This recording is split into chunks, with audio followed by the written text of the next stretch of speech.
Sí, ahí está. Sí, en efecto, y tú sabes, profesor Juan, que ahorita vamos a ver ese tema de la conciencia activa. Sabes, tú lo sabes, al igual que los colegas que están presentes aquí, que somos partidarios de la escuela nueva, ¿no? Pero no una escuela nueva que nada más diga en nombre, sino verdaderamente en esencia, ¿no? Donde la evaluación se convierte en un aspecto dinámico, ¿no? Y que no sea nada más el solo punto, sino sea otras habilidades que se aborden para el sujeto, profesor Juan. Sí, como se ha marcado, yo creo que todas las partes que hemos leído de todos los libros, esa Sí. parte de un alumno integral, de esos aspectos que menciona también con inteligencias múltiples, de que se debe de haber dinamismo dentro del aula. Entonces, es a partir de las innovaciones que debe emprender el docente para que se genere esos aprendizajes compartidos también con todos los alumnos y tengan pues esos saberes y como se ha mencionado a través de que lo apliquen, a fin de cuentas que lo apliquen dentro de su misma vida social. Entonces, creo que todos nos dan todo ese referente de que sea una calidad educativa. Entonces, pues, doy ese referente nada más. Interesante, profesor Juan, fíjate que me recuerdas a un presocrático llamado Heráclito, fue un filósofo griego. Él decía que la única certeza que tenemos es el cambio. Para él todo cambia. Y de hecho de ahí viene ese concepto en griego, pantarrei, todo fluye, todo cambia. Y en efecto hemos visto hasta ahora varios autores, que ahorita lo vamos a debatir ya con el profesor Pimienta, de que no es posible que la escuela tampoco no cambie. Pero hay que también, profesor Juan, ver qué tipo de cambios, ¿no? Es decir, el cambio debe ir acorde también cuidando la dignidad de la persona, ¿no?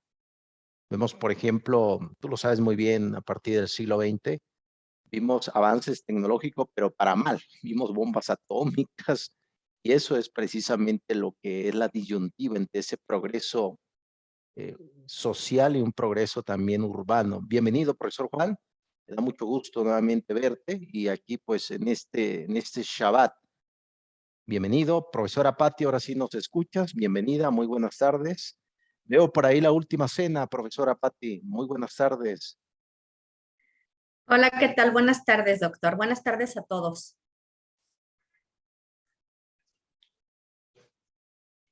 ¿Cómo has estado, profesora?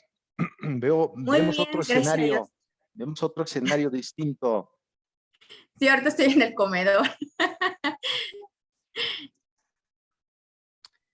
Hemos visto esta disyuntiva, ¿no? De que ya ves que platicamos que la UNAM sacó un libro que se llama Educación y Pandemia, un manifiesto académico, y hablan de que el aula la hemos perdido. Ahorita el aula, ¿qué es? El comedor, la cocina, la recámara, es ahí donde llevamos a cabo la didáctica, profesor.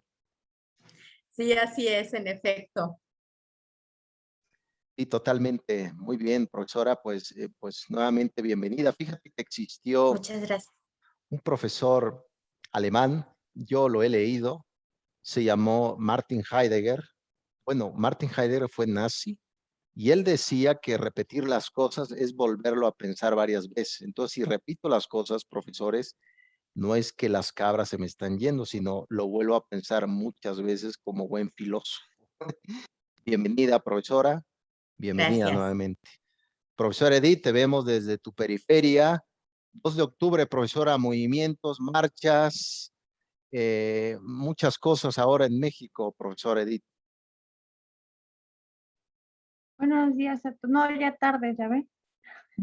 Buenas tardes, pues sí, está como lo vemos que, como lo señalan los libros, los cambios están a la orden del día y sobre todo vemos muchos movimientos sociales como usted lo señala, los movimientos movimientos gay, movimiento pro aborto, que es ahorita que, o pro vida, dependiendo de la perspectiva y paradigma que se quiera tomar. Y a pesar de que vemos que son estudiosos en cuanto al asunto, no nos logramos poner de acuerdo o no se logran poner de acuerdo desde qué perspectiva tomar los problemas sociales.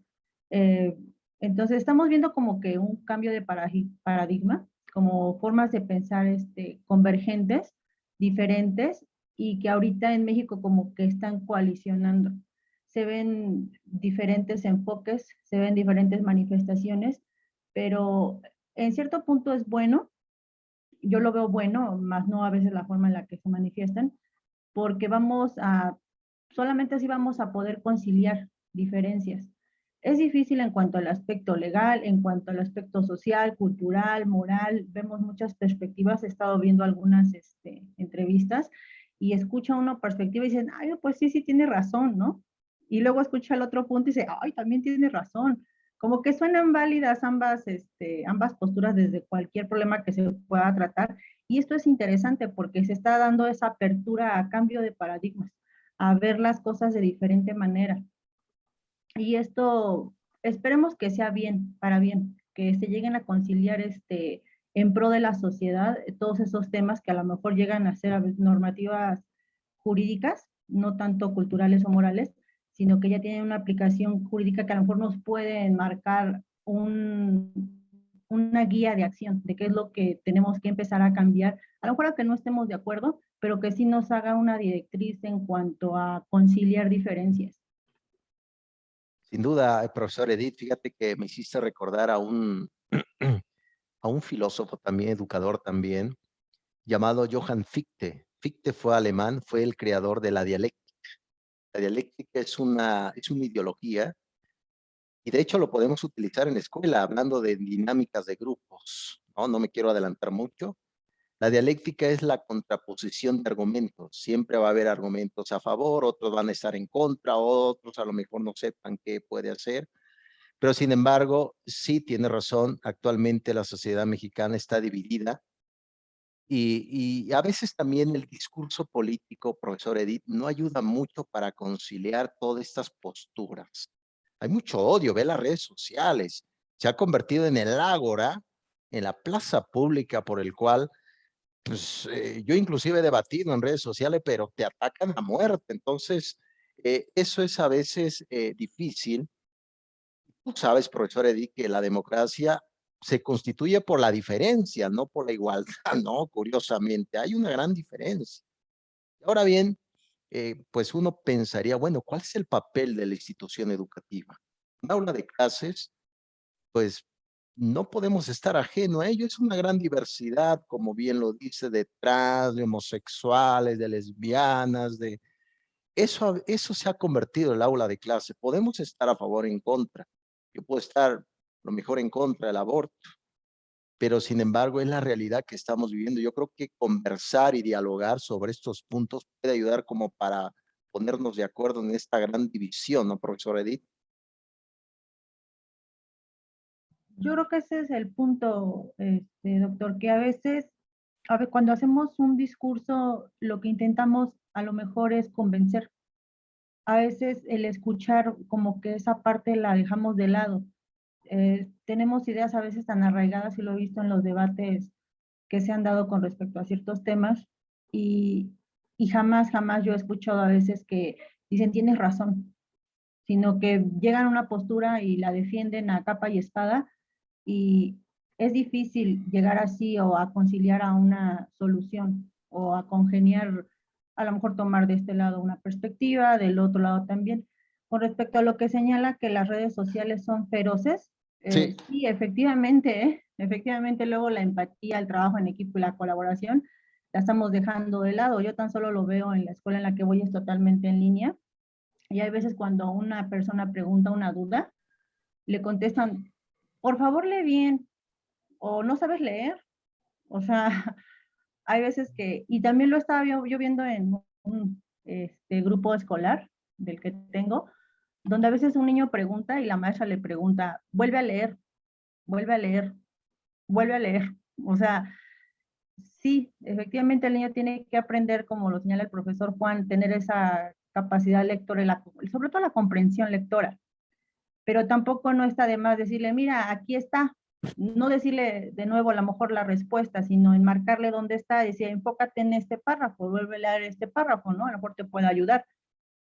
Pero sí, efectivamente, la empatía, el trabajo en equipo, la colaboración y todo eso, como que lo estamos dejando de lado. Hay los jóvenes están dispersos, como dice el libro, a veces no ven hacia un pasado, nada más ven su presente y ese es el paradigma que tienen. Esa visión no digo que esté mal, a lo mejor nos podría nosotros cambiar como nuevos, o cómo le diré, cambiar también de paradigmas. O tampoco significa que ellos estén mal o que nosotros estemos totalmente bien, ya los viejos, ¿no? Sino que también es un punto de referencia que no debieran olvidar. Y a veces los jóvenes viven el aquí y el ahora y no conocen el proceso por el cual a lo mejor hemos llegado a este punto. Y sí les hace a veces falta ese punto de vista para conciliar diferencias. Como que hay una cuestión muy rígida en cuanto a lo que decíamos, nómadas digitales y la otra palabra, ¿cómo se llamaba? Migrantes, ¿no? Nosotros los migrantes digitales. Sí, estamos luego en una etapa así como que de cambios. Y la cosa es que ustedes como intelectuales en educación, al igual que un servidor en la parte filosófica, no hay que perder de vista si realmente ese cambio va a mejorar para la vida humana, ¿no? Vemos inclusive sin fin de manifestación, por ejemplo, el tema del aborto, profesor Edith, muy debatido, pero yo como filósofo puedo opinar, bueno, el aborto no va a solucionar todos los problemas que actualmente vive una mujer en México. Inseguridades, hay poca oportunidad de educación, en vez de invertir en otras variables, sin fin, es difícil las circunstancias. Fíjate, profesor Edith, ya para iniciar ahorita nuestra sesión, existe un francés que yo lo he seguido y es mi gran adversario como filósofo. Se llamaba Jean Derrida. Él es el creador de la palabra deconstrucción, deconstruir. Y actualmente está metido en el lenguaje, ya ves que se habla de un lenguaje que incluye a todos, que se piensa que el lenguaje es sexista, y ahí viene la ideología del género, de la deconstrucción. ¿Qué significa esto? Que el edificio que hemos hecho occidentalmente se tiene que derrumbar y hacer uno nuevo. Pero ¿qué pasa con la ética? ¿Qué pasa con la moralidad? ¿Qué pasa con el aspecto educativo? El pasado es importante, profesor Edith. Es decir, cuando yo quiero abordar un tema epistemológico, educativo, tengo que ver a Piaget, tengo que ver al propio Vygotsky con psicología social. Entonces, ¿qué pasa? ¿No? El pasado es importante. Vean los monumentos, los están removiendo como si eso significaría cambiar el pasado, ¿no? Entonces, es un debate fuertísimo. Aguas con esa palabra de construcción, de construir. Abusado ahí con Jean Derrida. Muy bien, profesor Edith. Bienvenida nuevamente. Profesora Lisbeth, veo por ahí que vas trabajando, ya va la didáctica con los jóvenes. ¿Cómo está? Buenas tardes a todos. Muy buenas Sí, tardes. pues ahí vamos trabajando poco a poquito ya. Pues metiéndole más velocidad, porque pues también el tiempo se pasa y si no, no nos alcanza para los contenidos, abordarlos. Totalmente, fíjate, profesora Lisbeth, que hubo por ahí un pensador, claro, se volvió loco, lamentablemente, en 1900, y él le dijo a su hermana que no publicara un libro, y claro, una vez muriendo lo publicó su hermana y ganó un billete. Se llamó Nietzsche. Nietzsche decía que hacemos educación y hacemos filosofía y hacemos ciencia a martillazos, ¿no? Tú si tomas un martillo cuesta mucho trabajo, ¿no? Así es el tema educativo, a puro martillazo, ¿no, profesora Lisbeth? Sí, claro, pues tenemos que estar ahí intentando. Apenas el jueves tenía un taller de alfabetización y nos platicaban de esa parte, ¿no? De ir construyendo el significado para los alumnos en cuanto a la lectura, la escritura. Y pues también nos manejaban mucho esta parte de lo que mencionaba ahorita del pasado, tomar algunas cuestiones del pasado, como es esto de las teorías constructivistas y todo esto, para poder trabajar con los alumnos, que no nos olvidemos de esa parte, pero también trabajar con las necesidades reales de los alumnos y el contexto en el que están. Entonces, si nos decían, nos estaban poniendo el ejemplo de, bueno, yo entré a la clase y vi Mame Mimo Musa, Ceciso Su, ok. En otra clase vi algo muy dinámico, en otra muy constructivista, etcétera, ¿no? Entonces, tenemos que partir de un punto para llegar exactamente a una meta en común. sí nos platicaban mucho de esta parte de la metodología que vamos a manejar, cómo la vamos a manejar, para realmente dar un aprendizaje eficaz en nuestros alumnos. Entonces, sí, ¿no? Tal vez podamos tener mucho conocimiento de lo anterior, métodos de lectoescritura anteriores, pero pues ya no están en nuestra realidad, ya no podemos implementarlos. Entonces, sí, pues vamos construyendo poco a poco. Yo creo que lo que sabemos, pues lo vamos ahí modificando, lo vamos transformando para que de alguna manera impactemos en nuestros alumnos y atendamos a estas necesidades más ahorita con la pandemia, que pues sí ya no tenemos el mismo panorama que anteriormente y ya no tenemos las mismas necesidades. Ahora tenemos que enseñar de otra manera para realmente, como lo decía en la bibliografía, para que tengamos alumnos del siglo, que sí se puedan desempeñar en el siglo XXI, ¿no? Porque realmente, pues nosotros somos docentes de qué época, tenemos alumnos de qué época y tenemos que trabajar en conjunto. Y si no tenemos esas habilidades, esas competencias, pues tenemos que desarrollarlas de alguna manera y pues sí, dar un servicio educativo de calidad. Totalmente, profesora Lisbeth, y sobre todo que el conocimiento sea un poco más permanente, ¿no? Si se dan cuenta, lo que aprendemos se nos olvida, ¿no? No hay una reminiscencia porque no tiene un impacto. Ahí entra Ausubel, ¿no? Un impacto que tenga significado. Bueno, ¿para qué demonio me sirve aprender matemáticas? Esto, bueno, para que no me engañen en la tienda y haga bien las compras, etcétera. Es decir, tienes toda la razón, profesora Lisbeth. Ese pasado todavía sigue vigente en este presente, pero hay que observar también las necesidades que existen en México. Hay una necesidad muy fuerte a nivel educativo. Ahora, en temas del COVID-19, existe un gran sesgo cultural porque no todos tienen computadora, no todos tienen internet. Muchos tienen hambre. Si yo tengo hambre, profesora Lisbeth, yo no voy a poder estudiar, necesito cubrir necesidades básicas. Y entonces ese es el México de ahora, México distinto, realidades brutales. En fin, yo creo que un docente debe de tener como también aspectos sociológicos, en ver, bueno, de dónde viene el sujeto, cuál es su identidad, qué trae tras de sí, cuáles son sus ideologías. Y eso al menos puede ayudar, profesora Lisbeth, a entender de qué va el ámbito educativo en nuestro presente, ¿no? Que al final de cuentas, pues tú lo sabes, profesora Lisbeth, la autonomía es importante, ¿no? Que puedas vivir, que puedas tener trabajo, que puedas comprar tus cosas, etcétera. Ha gustado bastante.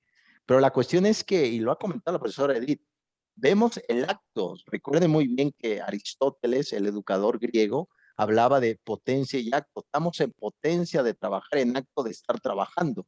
Muchas veces los niños ven el acto y no ven la potencia. ¿Cómo llegué a este trabajo? ¿Cómo llegué a tener mi casa, autos, etcétera? Porque no hay un proceso. Es decir, el éxito, como se habla en el ambiente, por ejemplo, vamos a entrar en materia de competencias, el éxito no es algo que llegue simplemente como magia, como conceptos del cielo, sino es una construcción, una reconstrucción del sujeto. Y ustedes, al igual que un servidor, le hemos apostado por el estudio. ¿No se acuerdan esa frase de Lors que decía que la educación es una caja, ¿no? Cuando lo abres, hay un tesoro ahí y ese tesoro depende de cada uno de los sujetos en su independencia y en su individualidad, saber qué tipo de tesoro existe. Yo les he platicado mi experiencia, les hablaba del oficio, hablando de John Dewey, ¿no? El factor, las escuelas, estoy más de acuerdo que las escuelas deben enseñar también esas dos vertientes, el oficio y la parte académica. Por ejemplo, me dedico a la pesca. Anteriormente me dedicaba a la pesca, ahorita me dedico a la pesca de almas, ¿no? Aquí en la educación, pero anteriormente me dedicaba a eso. Usted dirá, bueno, profesor, pero bueno, yo a lo mejor en un futuro pues, aplique eso. Pero esos son los oficios que deberíamos de saber, ¿no? Entonces, es importante, profesora Lisbeth, interesante. Vi por ahí tu caminar en la evaluación, profesora Lisbeth, ¿cómo lo viste? La tertulia, todo, el profesor Juan tiene razón, había como una pista preestablecida, ¿no? Sí, bueno, el primer examen que realicé, que fue el de dinámicas, Sí. sinceramente me costó trabajo. cuando vi las preguntas dije, oh Dios, voy a reprobar. Sí me costó trabajo, no sé por qué, pero yo lo atribuyo a que estaba un poco nerviosa. Posteriormente, pues ya dije, no, a ver, lee y busca la respuesta que es correcta, ¿no? Y ya empecé como que a, pues sí, a separar. Dije, debe de haber una que no es y las otras dos pues se parecen y de esas dos pues vamos a descartar una. Pero ya posteriormente en los otros exámenes la verdad es que estuvieron bastante fáciles. El último se me hizo muy fácil, incluso dije, esta es. Y ya terminé y dije, bueno, a ver, y ya chequé, sí. Pero lo atribuyo al primero de dinámica de grupos, que bueno, sí le he entendido, pero como que sí me cuesta un poquito de trabajo, eso es lo que identifiqué, esa parte de lo de dinámica de grupos, y en las otras asignaturas sí como que siento que se me facilitó más. Pero pues ahí estamos, ¿no? Ahí la cuestión, yo le decía, a ver si no repruebo, ¿no? Le ponía en el grupo. Pero bueno, esperemos que no, y pues aquí lo más importante es lo que me lleve a mi práctica, considero yo. Y bueno, les comparto, les había comentado que pues entraron a observar mi clase y pues en la semana mi director me dio la retroalimentación por parte del sector y pues tuve una felicitación por parte de mi trabajo, entonces eso me satisface mucho y como usted lo menciona, él me decía, maestra, es que muy bien su trabajo, se ve, todas las observaciones. Y dice, no, dice, se ve que usted es muy buena. Y después me puse a reflexionar y dije, como usted menciona, pues es que el éxito no llega solo, ¿no? O sea, es un transitar y es leer y como estamos ahorita en este grupo estudiando y a lo mejor tenemos dificultades y lo que se nos presente, pero creo que lo importante es eso, que nosotros tomemos lo mejor de lo que vamos aprendiendo para aplicarlo. Y en este caso, pues sí siento que me ha servido bastante y ahorita algunas de las dinámicas de grupo que hemos estado analizando, pues ahorita me va a servir para otras actividades que voy a implementar. Y digo, pues es parte del proceso, ¿no? Y pues yo me veo hace cuántos años que inicié mi labor docente, nada que ver. La verdad es que se me dificultaba todo, hasta platicar con las mamás, los problemas, la resolución de los problemas del niño que se cayó, que se pegó, que no sé, etcétera. Entonces, ya después de la experiencia y también de la profesionalización, pues creo que esos son los resultados. Y qué bueno, yo le decía a mi esposo, pues qué triste es cuando tú entras a trabajar y tienes una forma, ¿no? Y así te la llevas, te jubilas y terminas igual. Entonces, ¿qué hiciste durante ese transitar? Entonces, le digo, esa parte es importante que nosotros vayamos modificando las conductas, que creo que esa es una característica del aprendizaje, que nosotros modifiquemos nuestra conducta y nuestra actitud. Y realmente, pues sí, pues hay que seguir, ahora sí como usted dice, ¿no? A martillazos construyendo lo que realmente necesitamos. Interesante, profesora Lisbeth. Yo creo que es un logro personal, pero es un logro también que se comparte con tu familia, lo has compartido con nosotros. Gracias por eso. Y tiene razón. Fíjate que existió una escuela llamada Los Estoicos, una escuela helenística, siglo III antes de Cristo, que ellos al final del día, al final de dar clases, ¿qué hacían? Hacían examen de conciencia, anotar qué cosas no pudiste hacer en el día y qué cosas puedes hacer pues más adelante. A eso se le llama la dialéctica negativa.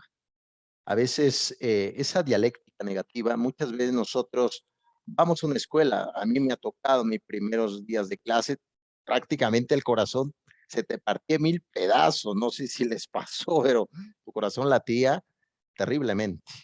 Entonces, esa experiencia se ha transformado y la dialéctica negativa es precisamente partir con lo que te falta, con lo que careces.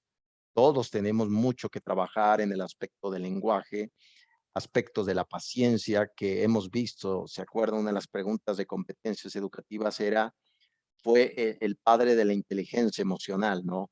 A veces dejamos que las emociones nos secuestren en ese momento y cuando ya estamos calmados, híjole, ¿qué le hice? Le he gritado al profesor Juan, disculpa, ¿no? Pero lo hago en momentos, pues, que no soy yo. Fíjense que, profesora Lisbeth, me viene a la mente un profesor mexicano llamado Antonio Caso. Antonio Caso fue profesor y filósofo mexicano. Él tiene un texto que se llama El bobarismo en México. Y él decía que que él reflexionaba sobre el tema de la conquista, el tema de la independencia, como que algunos procesos de la época de la Reforma, analizaba ese proceso en México. Y él decía, bueno, todavía no hemos estado liberados, decía. Porque uno pensaría, bueno, soy esclavo, traigo aquí algunas cadenas. No, no, no, las cadenas las traemos aquí, decía Antonio Caso. Aquí estamos esclavizados.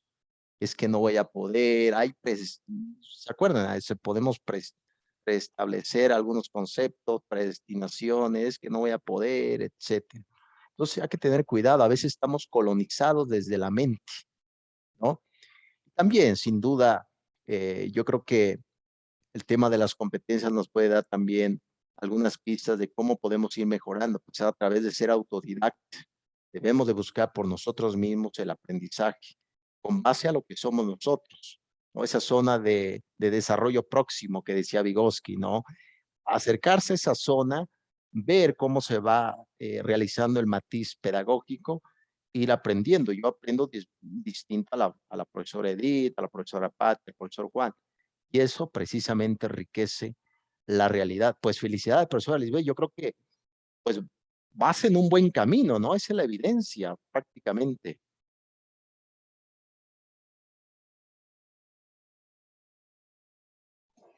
Pues sí, considero que pues ahí voy en este transitar. Creo que pues también, como usted bien lo menciona, pues tengo esas áreas de oportunidad, pero realmente lo que yo pienso pues es mis alumnos esperan mucho de mí, ¿no? Al ver, entro a la sala de la clase y veo que ya 10 alumnos me están esperando y eso es bonito porque es lo que yo les decía a unas personas con las que estaba platicando, pareciera exagerado y van a decir, ay, la maestra le echa mucho de su cosecha, ¿no? Como dicen, pero realmente a veces me levanto y digo, ay, tengo un sueño porque estoy cansada y de verdad que abro la sala y veo a mis niños, hola Maita, hola, ¿cómo está? Y eso de verdad que como que me enciende y empiezo a platicar y les empiezo, incluso ayer me decía un alumno, les decía, a ver, vamos a ver las características de las figuras, pero ¿qué es una característica? Y les decía, por ejemplo, yo, miren mi cabello. Y una niña luego enciende su micrófono y me dice, usted es muy alegre, maestra. Esa es su característica. Y bueno, dices que un niño de primer grado te diga eso, pues qué padre, ¿no? Porque le estás transmitiendo esa alegría, esa emoción por aprender. Entonces, sí son muchas cuestiones, como usted bien lo menciona, lo emocional, ¿sí? Que nosotros sepamos manejar esas emociones, porque nosotros como docentes, pues el día es un transitar de emociones. Yo hice un curso precisamente de construcción de las emociones y nos pedían en una actividad que fuéramos a un link e hiciéramos un test de cómo estás todo el día de emociones. Entonces sí es difícil porque dices, bueno, en la mañana ¿cómo te levantas? A mediodía, y ya después te resulta que de toda la semana, pues toda la semana estuviste enojado o toda la semana estuviste feliz. Y creo que esa es una parte en la que nosotros a veces no reflexionamos y como bien lo menciona, ¿no?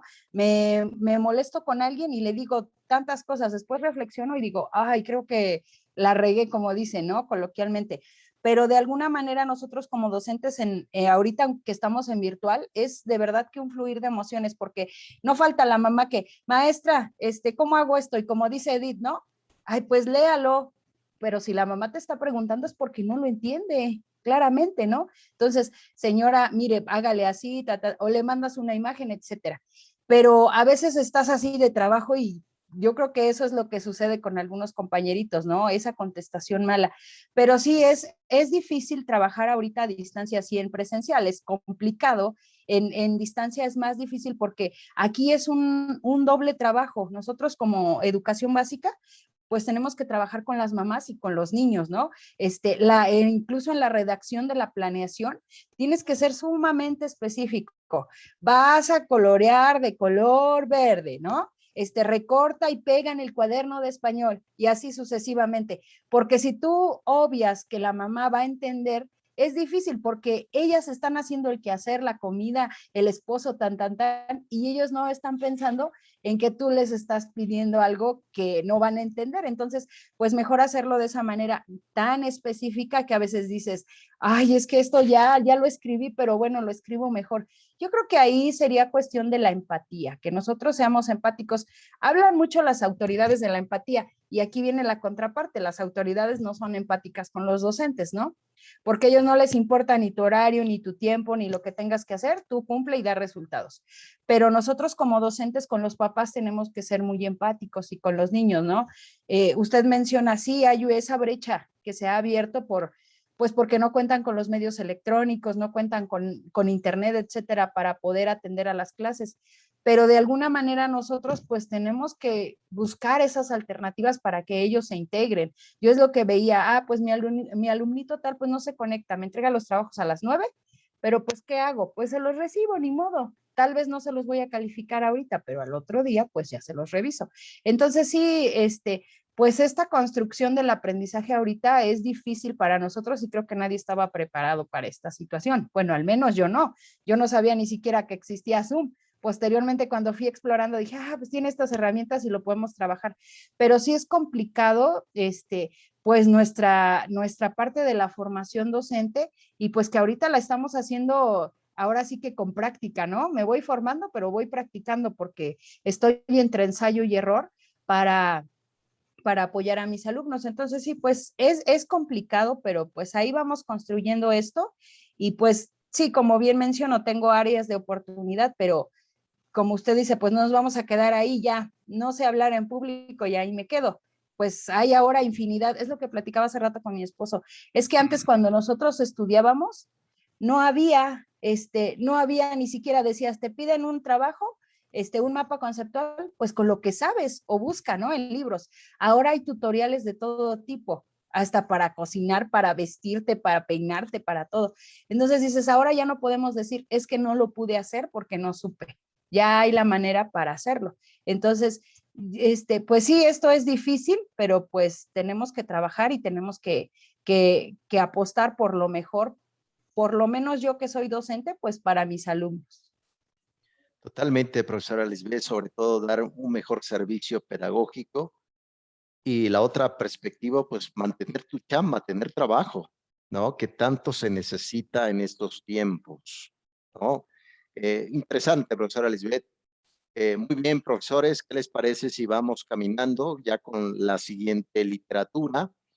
Como ustedes saben, Cuba se manifiesta no solamente en fiestas patrias, no solamente está presente ahí, sino también a través de algunas ideas, algunas sentencias. El profesor Julio Pimienta ya es mexicano, se ha nacionalizado mexicano, pero se forjó inclusive en el ambiente cubano, 1990, empezó a trabajar el ámbito educativo y es, pues yo diría, uno de los profesores que ha dado pauta sobre todo para entender qué tema trae Julio Pimienta en este libro. Creo que ya lo empezaron a revisar, ¿no, profesores? El libro o todavía ahí van. Porque por ahí en general, bien, de todos iremos hablando de forma generalizada, pero yo creo que esas estrategias que ven ahí pueden ayudar a como para que generemos en los alumnos la búsqueda, la síntesis, porque el mundo es una síntesis. Es decir, no todo lo que nos abordamos en el mundo sensible es de utilidad para nuestro ser educador, ser estudiante. No todo es precisamente necesario. Por eso se habla de un concepto de una síntesis, ¿no? Por lo tanto, el profesor Julio empezó a trabajar, llegó a México, empezó a trabajar en el IPN, trabajó un tiempo en la UNAM, y actualmente trabaja en una universidad privada de la Anáhuac Norte, y ha trabajado algunos puntos educativos y nos deja precisamente este libro sobre el concepto de qué debe de hacer el docente en el aula en el momento de pedir tareas, en el momento de estimular el trabajo, en el momento de interactuar con el estudiante. Ustedes me pueden decir, bueno, profesor, pero el aula de clase está hecho hasta de 60, 70 alumnos. ¿Qué debemos de hacer? ¿Cómo debemos de abordarlo? Entonces, aquí vamos a ver un punto y yo creo que es el tema central del libro del profesor Julio Pimienta, que es la conciencia. La conciencia, el tema de la conciencia. Y ahorita lo vamos a ver. ¿Y qué pasa con este tema, esta variable? Muy bien. Prosigo, profesores, porque como ustedes saben, el tiempo se va. Creo que aquí tengo Otro duende me acaba de salir, perdón, me salió un duende por ahí. Bien, sale pues. Recuerde muy bien, profesores, haciendo un poco hincapié en todo esto, en el tema de competencias educativas, que ahora sabemos que son habilidades, destrezas que se deben de aprender para mejorar convivencias, trabajo, acciones propias, solucionar dificultades. Recuerde muy bien que existe como dos fluvios, dos corrientes en la pedagogía. Por un lado tenemos la escuela clásica, la escuela tradicional. Viene desde el mundo griego. Yo inclusive he escrito algunos artículos sobre Platón, su academia, Aristóteles con el Liceo. Por ejemplo, bueno, no voy a meter aquí a Platón en el tema de el concepto de la conciencia, porque para Platón no se viene a aprender al mundo, se viene a recordar. Como Platón cree en la reencarnación, por lo tanto, para Platón no se enseña, sino se viene a recordar lo que ya se aprendió. Pero Aristóteles fue un filósofo empírico, él funda la escuela del Liceo y él es el creador del concepto tabula rasa, que más adelante lo va a retomar John Locke, David Hume, en el concepto de que dice que cuando el sujeto llega al aula de clases, va en blanco, va en blanco, no sabe nada. No, la experiencia que tenía no es necesaria ni es importante. Esa es la concepción de la escuela clásica. No se les olvide. La escuela clásica, conciencia pasiva, conciencia pasiva. Entrando, como ustedes saben, con la didáctica magna de el propio Juan Amos Comenio, está Rousseau con el Emilio, está precisamente la concepción del siglo XX de los jardín, el Kindergarten, que viene el concepto alemán, que se asociaba al niño con una planta, por eso se llama jardín de infantes, pero el niño no es una planta, ¿no? Entonces ya viene el concepto precisamente de una conciencia activa. ¿Qué significa esto? Y lo comenta Julio Pimienta dentro de las estrategias. Dice que lo que trae el niño al aula de clases son temas a lo mejor no directos con la materia que estamos dando, pero es necesaria que se tome en cuenta para llevar a cabo el trabajo colaborativo. A eso le llamamos, dentro de la escuela nueva, con Rousseau, con Freire, con Ivan Illich, hasta este siglo XXI, se le llama conciencia activa. Conciencia activa. Por lo tanto, imagínense, Amar, yo voy a dar una clase de historia de la educación en México.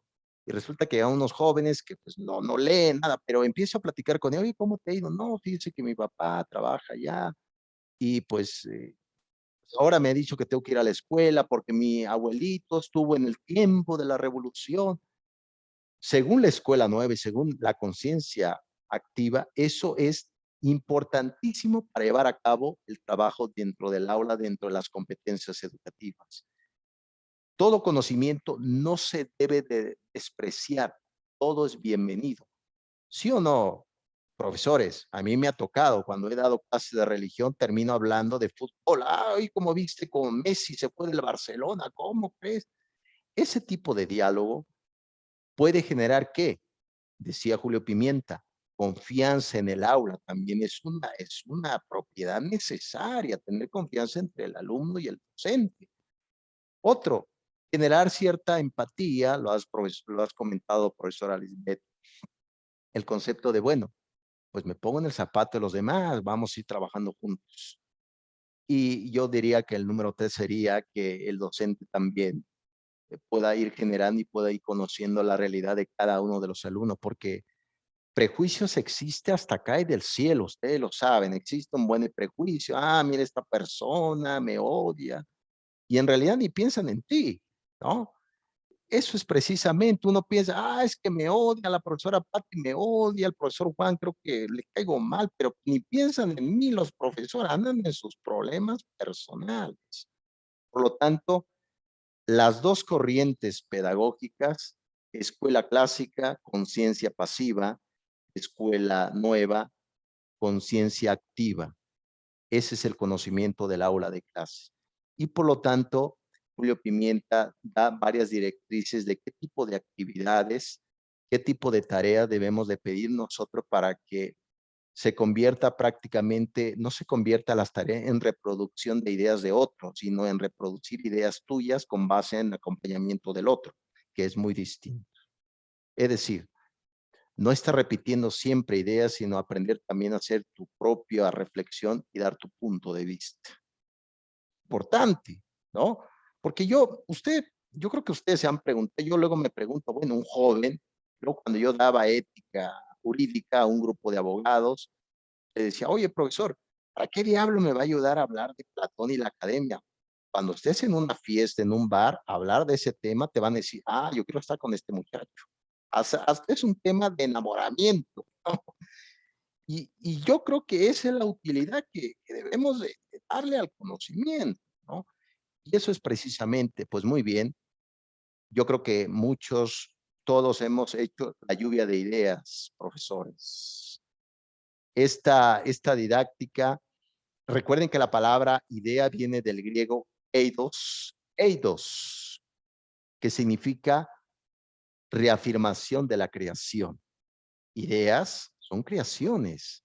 Claro está que el eidos, como se dice en griego, la creación, puede ser que a lo mejor traigamos ya un tinte muy, muy cultural, etcétera, pero se trata de eso. Entonces, la lluvia de ideas, todo lo hemos hecho. ¿Para qué? Para participar a todo, para involucrar a cada uno y sobre todo que su punto de vista es importante. También rescatar a un joven que no está participando, que no está trabajando en clase, es una forma de decirle, tu idea también vale mucho, tu idea vale bastante.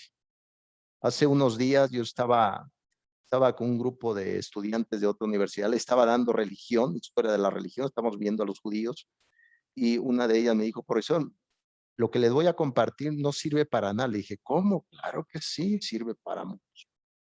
Entonces, esta estrategia lo han hecho, es decir, lo que nos dijo Julio Pimentel no es algo nuevo, pero hay que tenerlo. Esta de lluvia de ideas es una de las estrategias más para llevar a cabo un trabajo de qué tipo de vertientes, involucrar a todos, sobre todo, recuerden muy bien que nos gusta que nos reconozca, reconocer a alguien sobre su buen trabajo, te motiva.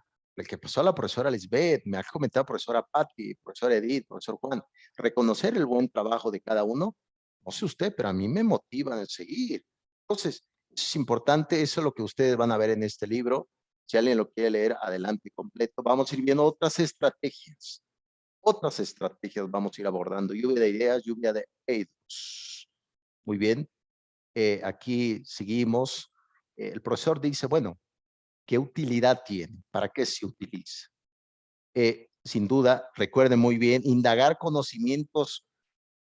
El conocimiento previo es el conocimiento del Vox Populis. Es el conocimiento que trae el alumno de su mamá, de la tienda, de los amigos, del campo, de la novia, del novio, etc. Ese conocimiento, como les he dicho, es valioso dentro del aula de clase. Es muy valioso. No hay que desecharlo. A lo mejor diga, bueno, profesor, esto, sin fin, ¿no? Les había dicho otra de las características, recuperar sobre todo la dignidad de la persona que en estos tiempos de COVID-19, no me quiero meter en temas psicológicos porque no es mi campo de especialización, pero puedo hacer mi deducción que andamos con las emociones a todo, ¿no? Tantito le dices algo, alguien te grita, espérame, nomás te pregunté la hora, ¿no? Entonces, aguas con ese aspecto, aguas con ese aspecto. Sobre todo, ¿se acuerdan cuando vimos al propio Mark Presky? El pensamiento, el aprendizaje basado en el pensamiento hablaba de que a veces pues, hay que pensar claramente antes de generar un argumento. Nos precipitamos en la forma de decir cosas, ¿no? Y a veces también malinterpretamos las relaciones humanas, ¿no? Y yo deduzco que a veces en el caso, a mí me ha tocado ver y observar algunos colegas en el pasado que me decían, es que el alumno se acaba de enamorar de mí, pero yo creo que se confundió porque yo soy amable con él. Entonces, eso es precisamente las concepciones de evitar errores en el pensamiento. Y esa es una habilidad competitiva que se debe de generar, ¿no? Una de las causas que está presente en nuestra vida y no, pues, está siempre ahí latente, son los problemas. Todos tenemos problemas de menor, mayor calibre, ¿no? Entonces, uno hace la deducción, bueno, profesor, ¿cómo le hago para resolver esto? Sin duda, lo que nos dice el profesor Julio es que la lluvia de ideas que puede generar todas estas estrategias, todas estas vertientes que pueden ayudar para llevar a cabo competencias educativas. Ser creativos. ¿Qué nos pide ahora, profesora Lisbeth? Yo creo que te aplaudieron porque eres creativa en el aula. A todos deberíamos de ser esa creatividad, ¿no? Sacar del intelecto, trabajar y demás. Sobre todo ir reformulando la parte del concepto de la identidad. Y sin duda aquí nos genera el profesor algunas generalidades sobre el concepto de esta lluvia de ideas que viene a raíz de un planteamiento, ¿no? Las ideas, el eidos, como decía Platón, no surge si no existe un propósito. Ese propósito es que resolver una contingencia, resolver una dificultad. Aquí precisamente la lluvia de ideas es que en el aula de clase puede realizar a través de la división de los grupos, poner un tema específico y que cada uno precisamente vaya generando su punto de vista. Y aquí a lo mejor van a decir, bueno, yo opino de esto, perfecto, es bienvenido. A lo mejor no va acorde al tema, pero al menos se acerca. Entonces, este ejemplo que propone el profesor, yo creo que puede ayudar para ir, sobre todo, diluyendo la duda, ir generando estrategias. Usted dirá, bueno, profesor, pero ¿por qué no le pedimos ensayos, resúmenes a los alumnos? Porque están reproduciendo algo que ya el autor lo ha dicho. Lo que se trata es que ellos generen una génesis, como se dice en griego, un origen de sus propias ideas. Muy bien, profesores, ¿alguna pregunta hasta acá? ¿Sí me siguen? ¿Cómo andamos? Profesor Edith, ¿quieres comentar algo? Sí, con respecto a la lectura, tal como lo señala, los conocimientos previos son muy importantes porque va a ser el punto de partida a partir del cual vamos a poder diseñar nuestra secuencia de actividades. Es precisamente como lo señala el autor, que tengo que hacer un puente entre lo que ya saben y lo que deseo, al conocimiento que desee que lleguen. Entonces, en cuanto al conocimiento previo, sí es importante saber lo que el alumno ya sabe. Nada más, profesor, para continuar con los temas. Muchísimas gracias, profesor Edith. Sin duda, sin duda. Bueno, todos sabemos algo, ¿no? Todos sabemos, bueno, yo no sé mucho de fútbol ni de béisbol, pero pues ahí le hago plática a la gente. Oye, batió bien, ¿cómo está? Eso es precisamente parte de la interacción, ¿no, profesor Edith? Ese puente, sobre todo la convivencia, también una de las competencias es que hay que aprender a convivir. Qué difícil es la convivencia y más si en el grupo está tu rival, ¿no? Ah, es que es más guapa que una servidora, es más guapo. Hay rivalidades, ¿no? Entonces, sin duda, interesante. Profesora Lisbeth, adelante. Sí, doctor. Bueno, lo que quiero comentar es al respecto de eso que decía la compañera Edith, de los conocimientos previos, que realmente, pues sí, los conocimientos previos nos ayudan mucho al desarrollo de las actividades, ¿no? Primero, porque ya tenemos una planeación, pero cuando estamos ya en el proceso, pues sí, esos conocimientos previos nos van a ayudar para observar nosotros como docentes si esas actividades van a ser funcionales o no. Nos pasa, por ejemplo, a mí me pasa ahorita con los pequeñines de primero, que yo digo, saben hasta aquí, y de repente empezamos a platicar, a ver qué les parece, cómo ven esta imagen, y me empiezan a decir, es que yo vi, es que yo hice, no, pues ya no puedo partir de lo que tenía porque yo estaba atrás y ellos ya van un paso adelante, ¿no? Entonces, los conocimientos previos nos sirven para esto, para realmente observar y dirigir esas actividades que vamos desarrollando y para ver si las quito o qué hago, porque pues ya lo veíamos en otro cuatrimestre de la planeación, que es flexible, ¿no? Entonces, pues tenemos esa oportunidad de modificarla un poco, siempre y cuando pues vayamos en dirección del aprendizaje esperado, el objetivo, la meta que queramos lograr. Entonces, a veces decimos, es que los niños de primero no saben nada. Claro que saben, ¿no? Y yo lo leía en alguna bibliografía que decía, el niño desde que está en el vientre, aprende muchas cosas, cuando está en sus primeros años, va aprendiendo tantas cosas y no podemos decir que el niño que entra a la escuela no sabe nada, porque pues sería una concepción errónea. Entonces, sí, nosotros tenemos que estar muy atentos a esta situación de qué es lo que saben mis alumnos. Y estaba leyendo estas estrategias y digo, sí, pues la lluvia de ideas es eso, nos va a permitir eso, dar la pauta para esas actividades que ya diseñamos, quitarlas, modificarlas o dejarlas tal como están. Y a veces yo he visto algunas prácticas que no lo hacen, no hacen ese rescate de conocimientos previos y por eso a veces erróneamente decimos, bueno, hoy vamos a ver este contenido, no rescate lo que saben mis alumnos y ellos se aburren porque dicen, pues es que eso ya lo sé, ¿no? Ya no, o sea,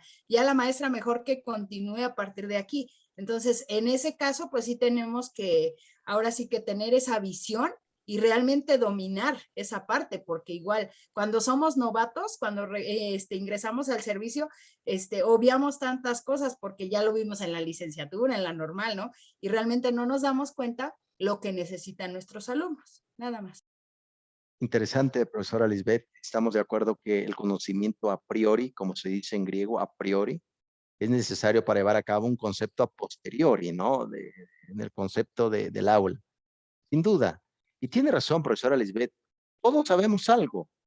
Y lo comenta Fernando Sabater en su libro El valor de educar, que dice que todos tienen educación. Y uno dirá, oye, profesor, ¿cómo se ha vuelto loco? ¿Qué está diciendo? Sí, es decir, una educación informal, todo lo tenemos, en la calle, en el barrio, en la tienda, etcétera. Y ese tipo de educación informal llega a la periferia del aula. Entonces, hay que tomarlo en cuenta, porque a lo mejor estemos fallando en concepto y tiene razón, profesora, le estamos repitiendo un concepto que dice el alumno, profesora, ya lo sé, ¿qué seguimos? ¿Qué hay que ver? ¿No? Sin duda. Yo considero que estoy de acuerdo con Paulo Freire, que no debemos tampoco en general en los alumnos un banco, así le llama, la educación bancaria.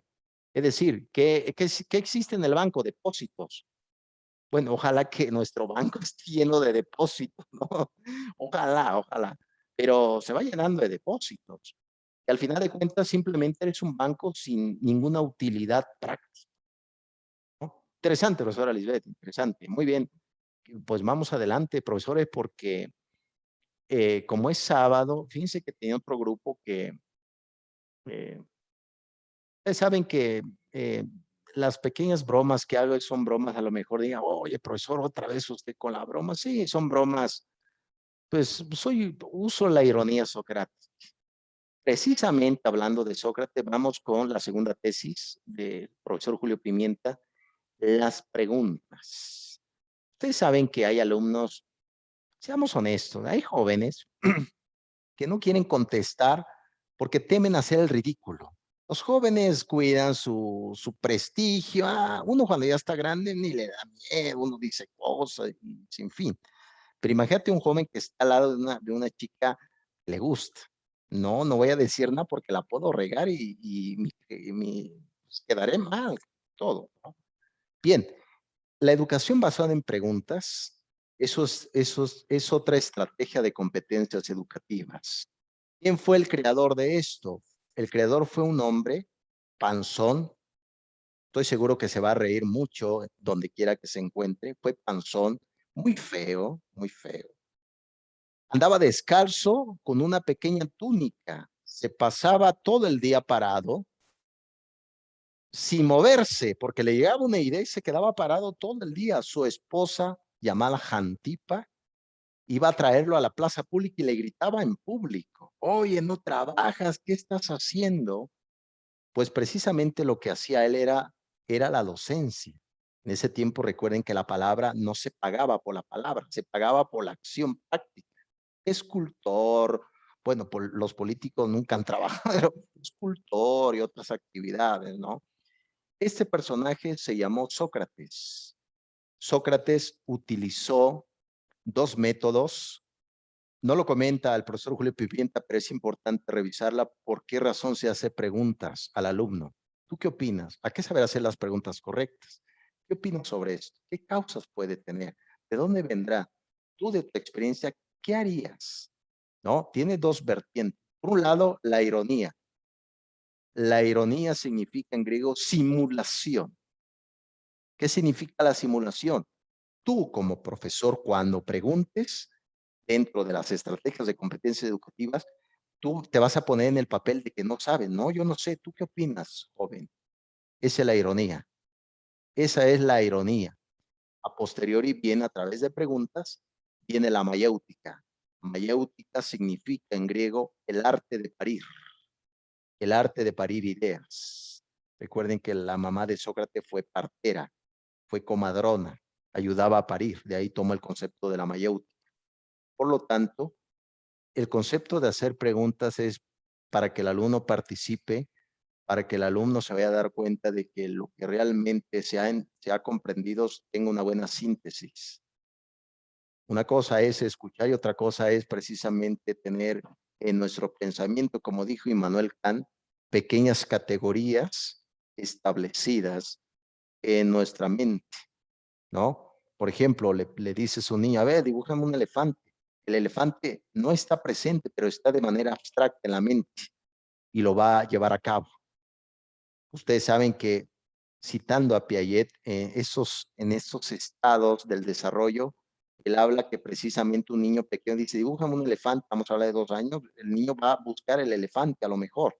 Todavía va desarrollándose el proceso de abstracción que ahorita nosotros tenemos. Bueno, este proceso de abstracción yo creo que a muchos dirigentes políticos les falta, ¿no? Perdón por eso, profesores, perdón, me sale lo antipolítico, una disculpa. Bien, entonces, el concepto de las preguntas tiene esa vertiente. Entonces, interesante, ¿no lo creen? Yo creo que ayuda mucho para que, pues, nos ayuda. Fíjense que también las preguntas no solamente tienen una utilidad educativa, sino también tiene una utilidad que nos puede salvar la vida, ¿no? Ustedes saben que niños, por ejemplo, aquí donde vivo con mi esposa, hay muchos niños que andan corriendo, tipo Rousseau, se educan con la naturaleza, andan jugando, etcétera. Y a lo mejor alguien pasa y digo, a ver, ven conmigo, vamos a comprar un helado, pero ¿por qué? ¿Para qué? ¿Por qué me preguntas eso? Esas preguntas son competencias que pueden ayudar precisamente para que el sujeto pueda darse cuenta qué es lo que más le conviene. Y es un tema ético. La ética estudia lo que va a pasar, no lo que ya pasó. Lo que va a pasar es la acción educativa. ¿Para qué se utiliza? Aquí el profesor Julio Pimienta nos da algunas propiedades variables, como se conoce, crítico y lógico. Es decir, el pensamiento crítico no es que siempre estés en desacuerdo con un argumento, sino el pensamiento crítico te preguntes, ¿será verdad lo que me dice esta persona? ¿De dónde son las fuentes? ¿Y cuáles son las vertientes? ¿Hacia dónde quiere ir? ¿Hacia dónde?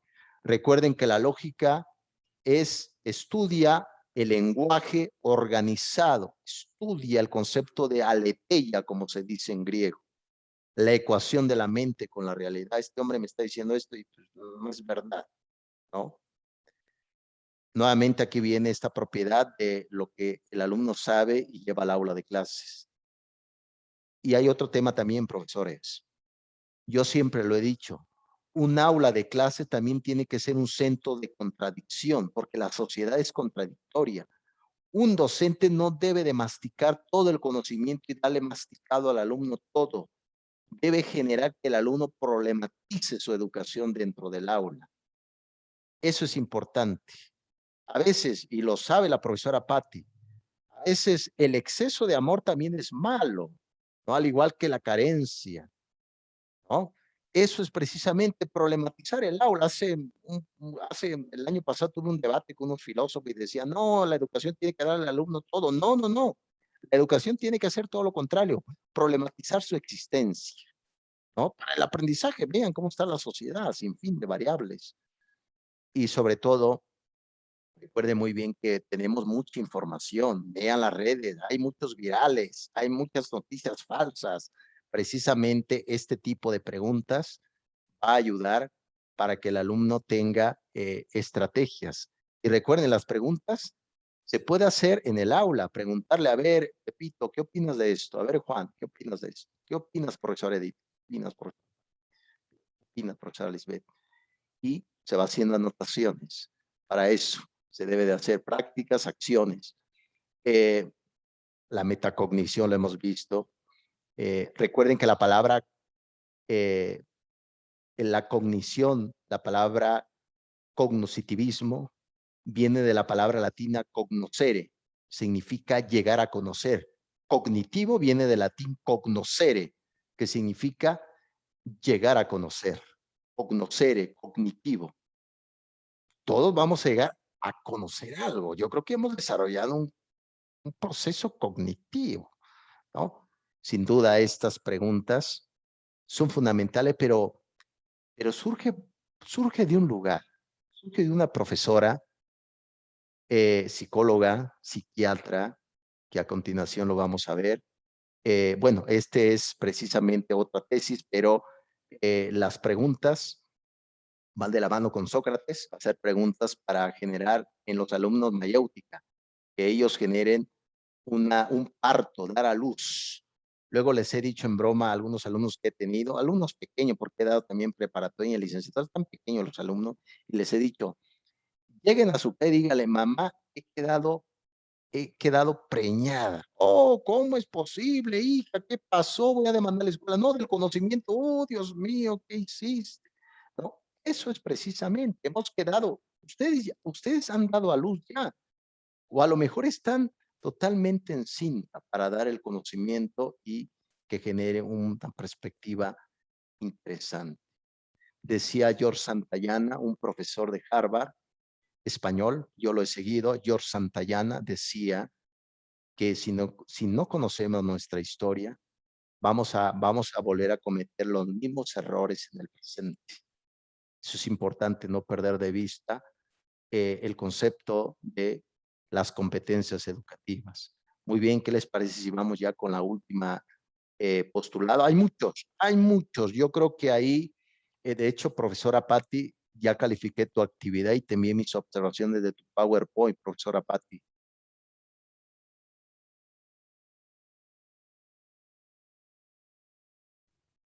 Sí, doctor, gracias. ¿Cómo lo ves, profesora Patti? Muy controvertido todo esto, ¿no? Un poco. Totalmente. Espero que yo no esté gritando, profesores, es que me emociona mucho, me emociona como si fuera el Buen Fin, que por cierto ya viene, ¿no? Ya viene el Buen Fin, impresionante. Bien, vamos a ver otro tipo dentro de estas variables de hacer preguntas. Viene la profesora Donna. Ella les digo que fue psicóloga, educadora, y ella es precisamente una de las expertas en entender y explicar un texto. Digan ustedes, profesores, qué difícil es entender un texto, qué difícil es entender una literatura, qué difícil. Si nosotros siendo adultos que ya tenemos un proceso de conocer ya estructurado y desarrollado, qué difícil es entender un texto, ¿no? Imagínense un librazo de este tamaño, oh, me sea el diablo, es terrible. Pues igual los alumnos, el error a veces que cometemos como los docentes es que queremos nosotros tratar a los alumnos como si fuéramos nosotros mismos, ¿no? Eso a veces es el error que queremos. A veces los papás lo hacen. Uno a veces quiere tratar, es que mi hijo quiero que sea esto. Espérame, ya le preguntaste qué quiere hacer o cómo lo quiere desarrollar.